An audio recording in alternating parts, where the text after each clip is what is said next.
Halo, saya Ernesto, saya Pandit Tarkam, dan kali ini saya akan bikin konten jelang Indonesia lawan Australia di hari Minggu tanggal 28 Januari. Yang pasti saya kali ini kontennya adalah bagaimana proses Indonesia bisa sampai 16 besar dari posisi yang nol ketika Indonesia kacau balau di 2019. Jadi, simak.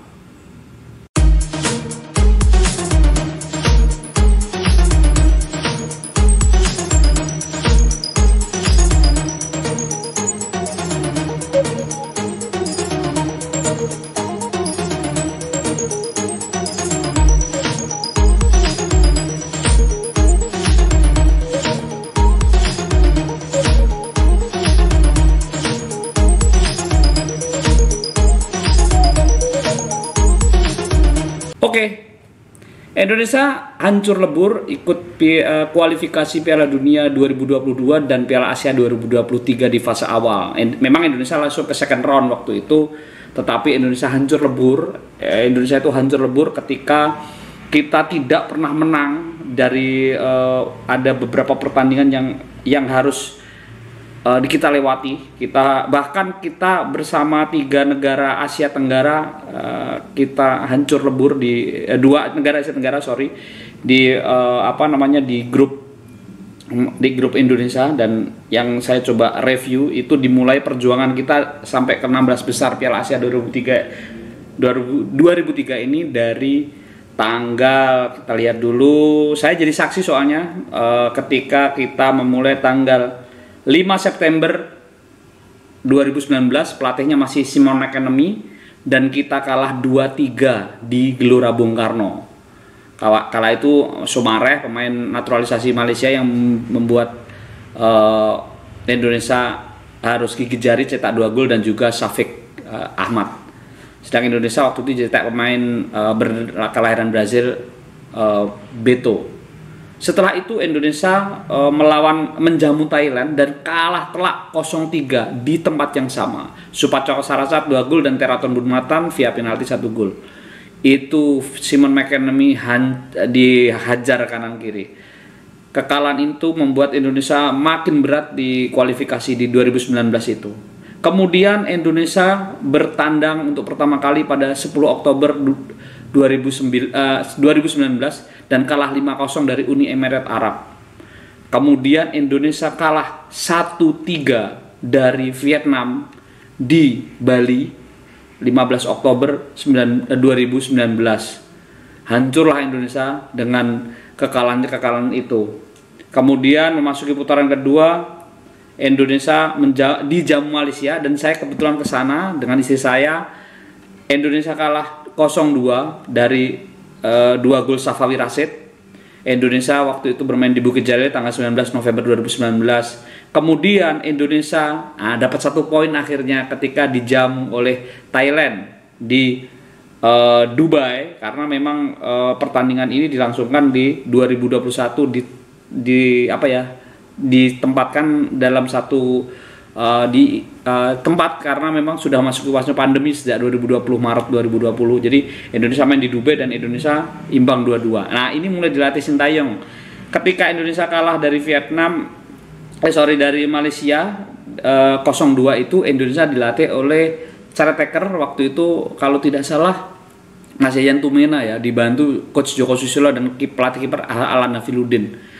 Lalu mulai 2020 kan dilatih Sintayong, dan kita langsung imbang 2-2 lawan Thailand di Dubai. Lanjutan second round kualifikasi Piala Asia 2023 sekaligus kualifikasi Piala Dunia 2022. Di Dubai ini Indonesia juga bermain dengan Vietnam dan kalah 0-4.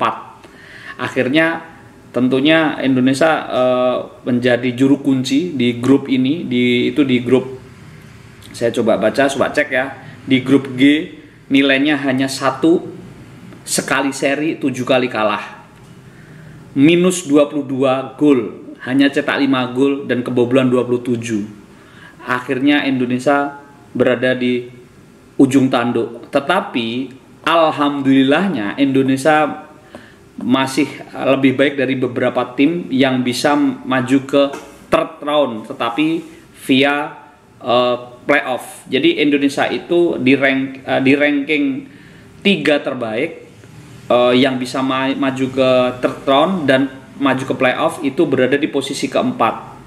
Myanmar, Yaman, Bangladesh itu langsung ke putaran ketiga karena poin mereka bagus, 3 terbaik bagus. Posisi keempat terbaik bagus. Jadi ada 7 tim di posisi keempat terbaik bagus, yang 3 langsung ke third round, ke kualifikasi putaran ketiga, sedangkan yang 4 ini dicari 2 dan akhirnya diundi, dan Indonesia melawan Cina Taipei. Dan pertandingan karena masih masa pandemi, pertandingan dimainkan di Buriram di Thailand. Nah, di sini Indonesia ketemu Cina Taipei pada 7 Oktober 2021 dan 11 Oktober 2021, dan alhamdulillah Indonesia menang 5-1 agregat, dengan pertemuan pertama menang 2-1, Ramai Rumakik dan Evan Dimas yang mencetak gol waktu itu, sedangkan di leg kedua Indonesia menang 3-0, Egy Maulana Fikri, Ricky Kambuaya dan Witan Sulaiman yang mencetak gol. Nah, setelah playoff, jadi mau masuk ke putaran ketiga aja harus playoff gitu. Dan akhirnya kita menang agregat 5-1 atas Taiwan, kita playoff ke ketiga, ke ke kualifikasi ke putaran ketiga. Dan di putaran ketiga ini kita satu grup, kita harus bermain cukup jauh, kita harus bermain di ini saya cek dulu, kita lawan-lawannya cukup bagus di sini. Kita bermain di luar, kita bermain di Kuwait waktu itu, kita bermain di Kuwait City, dan kita bertemu dengan Yordania, Kuwait dan juga Nepal. Ada Rohitchan waktu itu di Nepal. Kali ini Rohitchan ada nggak ya? Nanti ya coba cek, nggak penting juga informasinya. Di Dubai ini dicari 2 tim teratas. Di Kuwait, main di Kuwait, dan tuan rumahnya Kuwait. Dicari 2 tim teratas yang akan melaju ke putaran final Piala Asia. Dan ternyata di luar dugaan, pertandingan pertama tanggal 8 Juni 2022, Indonesia itu mengalahkan Kuwait. Skornya 2-1, golnya Mark Klok dan juga Rahmat Irianto.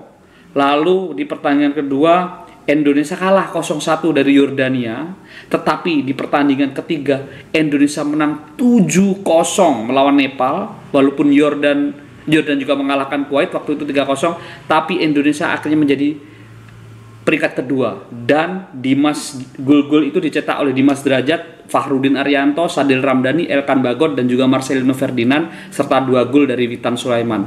Akhirnya kita lolos ke putaran final, dan di putaran final kita kalah 2 kali dengan skor identik 3-1, tetapi kemenangan 1-0 atas Kuwait sangat penting karena kemenangan itu menjadi kunci. Jadi ketika Kirgistan dan Oman imbang, ya memang mereka berjuang sendiri. Kirgistan juga pengen menang, masa main bola pengen kalah. Jadi itu keuntungan buat kita, iya, tetapi itu kan sistem. Satu lagi, ada yang bilang kita menang lawan Vietnam menang penalti doang. Terus kenapa kalau menang penalti? Kalau nggak boleh menang penalti, ya sudah, penalti hilangkan dari sepak bola. Dan kalimat itu keluar dari salah satu legenda sepak bola Indonesia yang ada di YouTube saya juga. Sedih rasanya.